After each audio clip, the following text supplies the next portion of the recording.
this is the Aria Me University, which the Islamic Republic calls the Sharif University.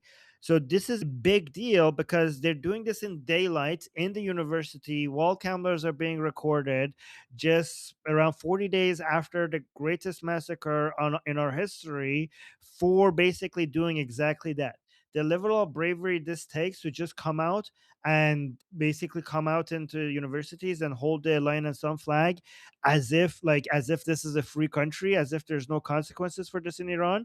This is right now the greatest crime that you could commit inside Iran, and this guy is doing it in daylight, right after we saw how much the Islamic Republic is willing to kill to survive. So let me just show this video first.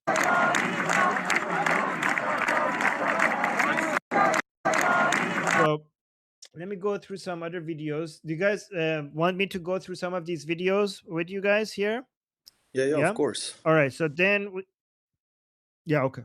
So then we have another video, and this is from Vahid Online, which is interesting because he's usually tries to not post pro Pahlavi videos, but he has now recently shifted completely to on our side, and this is a big deal because he's one of the most biggest sources of content, of updates on X and on Telegram. And this is a new chant in Aria Me University, otherwise known by the Islamic Republic as the Sharif University. And now people are refusing to call it Sharif University. They're calling it Aria Me University because that was the name of the university during the Pahlavi, during Muhammad Reza Shah. Aria Me is the name that Iranian people used to call Muhammad Reza Shah or Muhammad Reza Pahlavi. Aria Me means like the light of the Aryans. And by the way, guys, just before people get offended, in Iran, Aryan doesn't mean the same thing that Nazis made it to mean. They appropriated that. They changed the meaning. Aryan in Iran means it refers to a set of cultures and languages, not to an ethnicity, not to a race, not to a blood.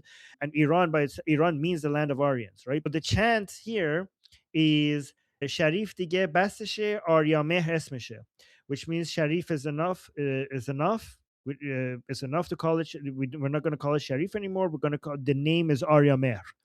And this is a pro Pahlavi chant, and this is a chant that people are using in the Aria Me University. So this is inside Aria Me campus. And then we had another chant over here. Like, oh, this is actually the inside the Tehran University. This is the university I used to study at. This is, you can see over here. So they're saying be sharaf, be sharaf, be sharaf, because you could see the over here.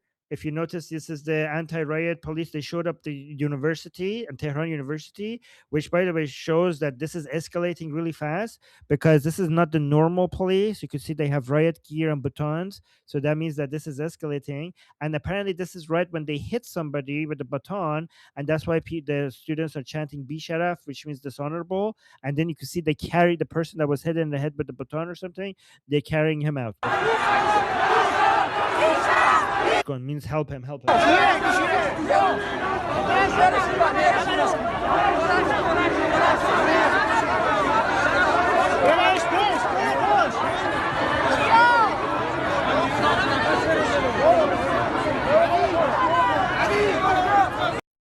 So this is another video showing how tense the situation is getting. Let me close these other tabs that I had before. Yep. Okay. So ongoing clashes in the morning. By the way, these are from just a few hours ago. These are from today. Saying ongoing clashes this morning between Iranian security forces and demonstrators in Khaja Nasir Tusi University of Technology in Tehran. So you can see that this is getting escalating.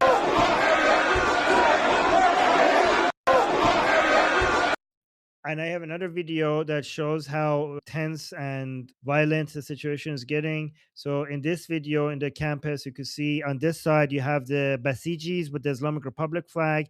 And on this side, you can see the university students and the basij. By the way, these basijis from the regime supporters, they're not university students. They don't belong here. But because they're basijis, they just get allowed in to come and attack the university students, even though they're not part of the university. Right, so they're also chanting Bi Sharaf, which means dishonorable. You can see this is again from earlier today, and this is in Ferdowsi University in Mashhad.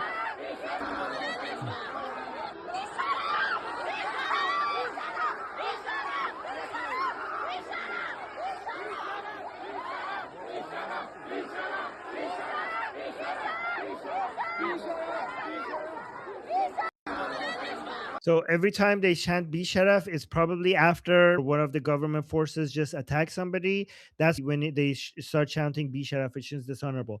This is in university, and the Basijis here, they brought a Palestinian flag. And as soon as the university students saw the Palestinian flag, they started chanting "Pacham Falestino Bokun Tukunet," which means shove the Palestinian flag up your ass. And that's the chant over here, which is, by the way, I'm really proud of the university students in Iran, because while everybody, all like university students around the world in the West are chanting "Free, Free Palestine," the university students in Iran are chanting shove the Palestinian flag up your ass." While they're chanting "Shove the Palestinian flag up," please also remember that even in Iran, like the academia is usually on average more left leaning than the average of the population. So when using these chants pro Pahlavi and anti Palestine, this is in an environment that is on average supposed to be more left leaning than the rest of the population. So imagine how the rest of the society is like. So this is a confirmation of something that I said before, because we saw a video, I reviewed a video yesterday from the ground here, but and I was betting that the Basijis were much smaller in number than the university students, but they used drums and bells to make themselves look bigger. And with their cameras here on the ground, you can't really see how much, you couldn't see how, because you could just see the front lines on both sides. So they looked equal. And because the Basijis had drums and bells with them, they looked bigger. And I said that I hope that we get a picture from above. And then, hey, we got a picture exactly from above there. And I was right. Look at this, is the university students here. And these are the Basijis over here from the top. You can see this is the university students here, and these are the Basij. And these Basijis don't even belong there. They're not university. They come here. This is all they could muster. This is all the people they could gather to come and try to attack the university students. This picture is very significant because this is in Khaja Nasiruddin Tusi University. And here you can see that right in the daylight, right in the guys, this is not a picture in someone's home, in private, in secret. This is outside. This is in public. This is in the engineering part, the electrical engineering part section of the Khaja Nasiruddin University.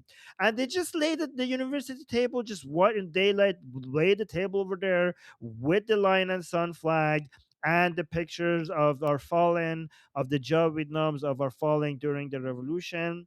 And they just put it there. This is, by the way, this is, according to Islamic Republic, this is treason. And people are doing that as if they live in a free country, as if there's no consequences to this. I have a lot more videos. I don't know if I want to share. Oh, let me just do one more. I have a lot more videos, but I don't want to take more of your time, and I do want to listen to, if you see, if you guys have any questions about all you see. But this is an important chant that is kind of new. I mean, the origins of it are old, but it has never been viral, and now it's now being used. This is the first time that it's now being used on a wide scale. We now know what its history. But this is a chant resembling the chant "Death to the three corruptions," the three corrupts, the mullahs, the leftists, and the MEK. But here they're using a different way of saying that. So let me actually translate the chant, and I'll explain it what it means. The chant is the Sickle, hammer, turban, 57 is over. So Sickle, hammer, turban, 57 is over. So this the first part obviously refers to the hammer and sickle, which is refers to Marxism, and the turban here refers to the mullahs. So saying that basically this part is saying the mullahs and the Islamists, right? The mullahs and the Marxists. All of it is the 57 ideology, and it's over. The time of it is over. So das chakosh amame 57 tamame. So the 57, guys. So the 57 refers to 1979 in the Persian Iran's calendar. In the Persian calendar, 1979 is basically is 1357 on the Persian calendar. So when we say 57, we're referring to 1979, and the 57ers are the people who have the 1979 revolutionary ideology, which is not limited to Islamic ideology. It's also the Marxist far leftist ideology. So when we say 57ers, we're basically talking about a mix of people who are Marxists and also Islamists, and we're saying their time is over.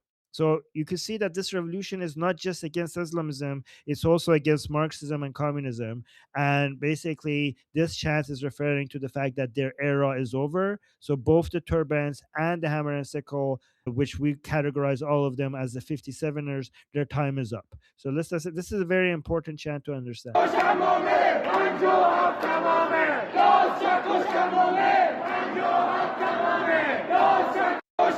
All right, so that took a while. Yep, Jeffrey, you have a question regarding that or your comment regarding all of this?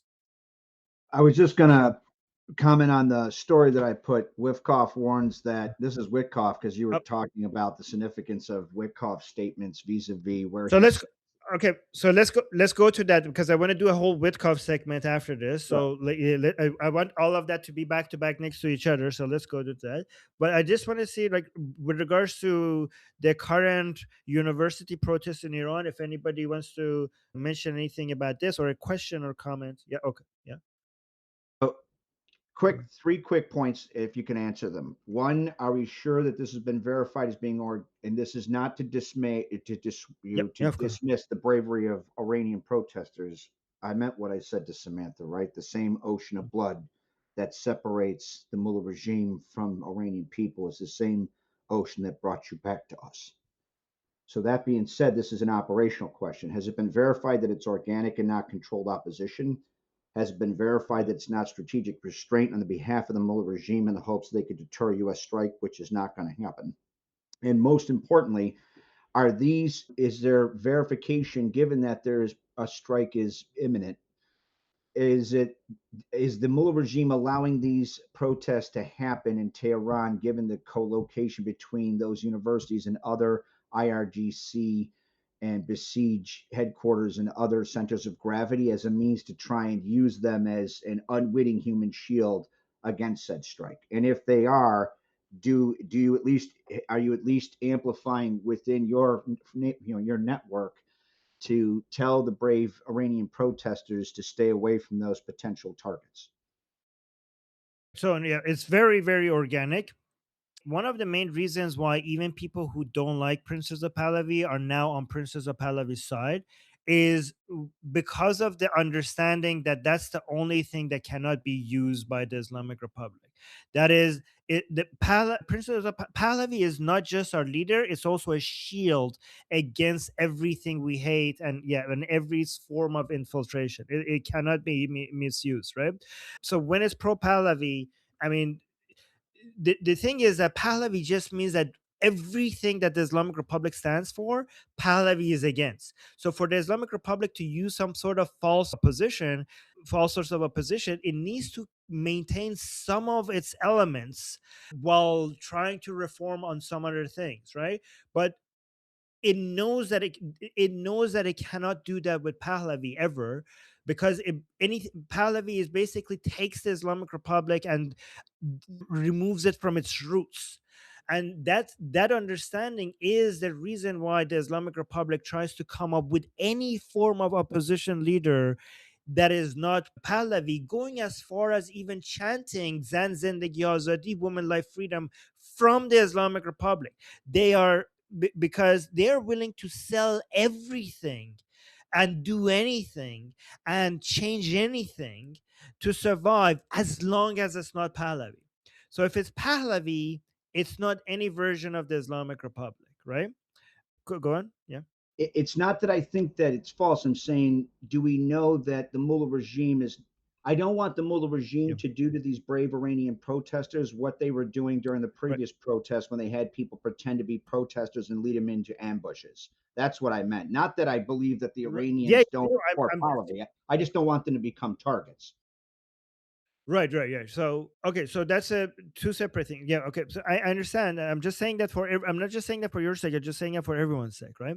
So having false leader that take you to an ambush is separate from the protest being organic, because because a protest could start organically and then false leaders who could infiltrate and direct the population into a place that they shouldn't be, while the protests began organically. So those are, an organic protest could still be misdirected. So you need to be you need to be careful about that, even if the protest is organic, right? When it comes to US strikes, my understanding is that this actually helps, because it's really so when it comes to the cost of this war for the Trump administration, everybody calculates the cost from a military perspective, and they forget about the political benefits and cost of the war, right? So from a political perspective, every politician has some limited political capital that they could use, and if they use it too much, then they have to stop doing what they're doing. In Usually that's what happens in democratic countries. You can only continue doing until there's some level of support for it. And if you lose support, then you have to stop. Even if you can, even if you have the military capability for it, then you're forced to stop, right? So when it comes to America, in America, there are multiple different reasons why Americans, as taxpayers and voters, would support and or be against this war. The ways that you could gain support is talking about nuclear, talking about range of missiles, proxies, but also there are some Americans who genuinely care about Iranians and think like, you know what, we want to be a country that goes, America is filled with Americans with different opinions. And one thing that gives you political capital is the justification that this is the right thing to do because the Iranian people are in a revolution, and it just makes sense to support freedom loving American allied people who are fighting for their freedom and being killed for it. It's easier to sell that politically locally at home, but that is easier if you are still in the revolution. If the understanding was that the revolution was happened early January and now it's over, then it's you're not going to have that political capital to say the Iranian people are in the middle of a revolution, they need our help, so let's go help them. The fact that the Iranian people came out now and showed to the world that the revolution is alive and continues gives a trump card to Trump when it comes to his political ability to justify the fact that the revolution continues and the Iranian people need our help. Because a lot of people argued that President Trump missed an opportunity to go help the Iranian people early January, and now that the Iranian people are back home, that opportunity is missed because you can't really go and help them anymore because people will say that there's no revolution anymore. So these students coming out in these numbers and continuing to the revolution shows that no, the revolution didn't go anywhere. And one reason why I know that this analysis is correct is because this is also the Islamic Republic's analysis, and they wouldn't be so desperate trying to show the world that the revolution has stopped and everything is back to normal if this wasn't important. So the fact that the Islamic Republic is desperately trying to show to the rest of the world that this was a temporary short thing, it's now over, go home, there's nothing to see here, shows that it's very important to show to the world that the revolution is alive and continues, right? When it comes to using these people as human shield, the way that the Islamic Republic will probably use people as human shields is by having military assets in close to people where people live. So this university presence right now on campuses, this is not going to be able to use them as human shields because this is university campuses and there's no military assets there, and it doesn't make sense for Israel and United States to just bomb the campuses. But the human shield fear, like concern, is a right concern to have. And the way that's going to work is moving military assets and also suppressing forces and bases of operations to close to hospitals, highly populated places, and especially schools, because we've seen the Islamic Republic MTS base of operations and using schools now as a base of operation just to use that as a cover and a shield. Did you want to add anything to that, Jeffrey? Yeah. Oh, me? Oh Me yeah, or I thought you had, yeah, yeah. yeah, So because I thought. also like the United States is one of the things that was sent up. I don't know what I drank. I got agita. One of the things that I sent up the chain, and the United States is something the United States used in response to dictatorial regimes trying to leverage the urban shield raid, putting their assets amongst non-combatants in the hopes of turning any kind of tactical success into a strategic soft power failure, and that was use of inert munitions. Right? They removed the explosives, they put in concrete, and you essentially turn a smart bomb into like a supersonic lawn dart. We did that both in the first and second Gulf War. We were able to sit there and flatten Iraqi tanks, even though they placed them next to non-combatants, and it reduced the collateral damage significantly because there's no concentric rings of lethality. So you have this accuracy, right? We'll put warheads right on foreheads. That said, there's no explosion. It's just you're getting hit with a 2,000-pound rock at like 600 miles an hour. So I'm just asking. I was asking the questions I was, and you did a fantastic job to steelman the argument and pre-bunk some of the dumb shit that's pushed by non-interventionists to try and offset us not striking the mullahs. I mean, you did a fantastic job, brother. Well, thank you. Thank you. I appreciate that. Okay. Thank you. Thank you. Before we move on, can you clarify for me, Armin, the Witkoff topic? Do you want that in order in the list? That's just what we'll move on to next after questions here, or save it to the, okay. Yeah, that's good because I do want to share some videos from Witkoff before we talk about it so that people have some context regarding what's happening. Okay, so Ali and Daniel Dome both raised their hands. So Ali, go ahead. Hi, thank you. I just have a quick question in regards to the university protests. And Jeffrey kind of took a little bit of my thunder of what I was going to ask, but that's okay. I'm going to change my question just a little bit. One thing I noticed in the university protests, in some of the videos that you shared on Iran Revolution Live and in other places too, I've seen this, is there's really not a presence of any type of security on any of these protests, except for a video that not a video, but some photos I saw recently. I saw where they had riot gear on and riot police that were out. And you mentioned on Iran Revolution Live, but you couldn't play the video, that there was tear gas shot at Tehran University's students, right? So my question is why aren't they? I guess my question is, okay, they had opportunity to use tear gas and proper use of security in previous protests. Is it so if they go back to their usual, let's bring the militias from various different countries in and shoot up the students, would that be like the last straw for them? It's over. Do they, or is this kind of like a way of them trying to build a propaganda machine, say, hey, we tried it the normal civil way, and it didn't work? Okay. So first, let me show the video because now I have the video of the tear gas. Thank you, Armin. You're welcome. So, and then I need a clarification regarding the question. Let me see if I understand it well. So, it's like, oh yeah.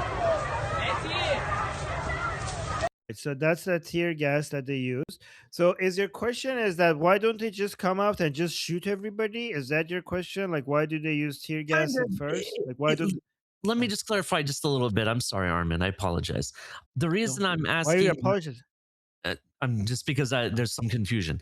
The reason I'm asking is it got reported the other day. I want to say it was within the last 24 hours that they opened fire on some non-student protesters in one of the cities. I'm wondering, well, why haven't they done that here? Is it because they're students and it would look so bad to mess up their negotiation, or is it more of, hey, we know the regime is winning an Oscar at being a victim because that's what they try to do with their propaganda machine. We know they try to do that over and over again. Is this just more of that? Because kind of what Jeffrey was stating is, these students can be led into a trap. I'm kind of on the same thing. Like, what kind of game is the regime playing with these basij people? You know what I'm saying? That's really what my question is. So the regime starts shooting into crowds when they are very desperate and very scared. They don't just start with shooting into people. Okay, every time you see them like going in and grabbing the bigger guns and shooting into crowds, it means that they're terrified and they think that if they don't do this, this could be it. Okay, they would rather use other means if they think that this might not actually to turn into something really really dangerous. It doesn't make any sense for them to because here's the thing, every time you shoot people, you're doing two things. You're getting more international costs, but more importantly, which means for everyone who dies, there's 1,000 people behind him. That's not just a chant. The Islamic Republic has realized that that's actually what happens in reality, right? So when they shoot people, this is a temporary solution, and the Islamic Republic knows that by killing people, they're going to get more people out eventually. This has been tried again and again and again, and it has been proven that shooting people doesn't mean that they're going to think that, okay, they're shooting at us, so let's not do this. In fact, what it does, it convinces more people that this regime must go. So shooting people has caused more people who we call like a silent, we call them khakestari, which means the gray people, the people who are not politically active, the people who are just living their lives and not anti-regime because they just want to live, they just want to continue living. We call them the gray people. So when the regime kills people, it turns those people into revolutionaries, right? So this is the reason why the Islamic Republic only uses shooting into people in moments of desperation, because if they think that they're on a cliff and they're about to die, they're like, okay, this might bite us in the ass in the long term, but there is not going to be a long term if we don't do this right now, because we're not going to be here anyways, right? So they know that the long term cost is big, but given that this is escalating to the point that if we don't do something, we're not going to be around anyways, they shoot inside people, right? Into like they shoot people in masses. But they rather not do that because they know it's not effective. So they try to use other means if they can, and if they're desperate and scared and terrified, then they shoot. And the shooting is actually a sign of their weakness. A lot of people interpret the shooting as a sign of them showing their strength, but it's actually a sign of their desperation and fear.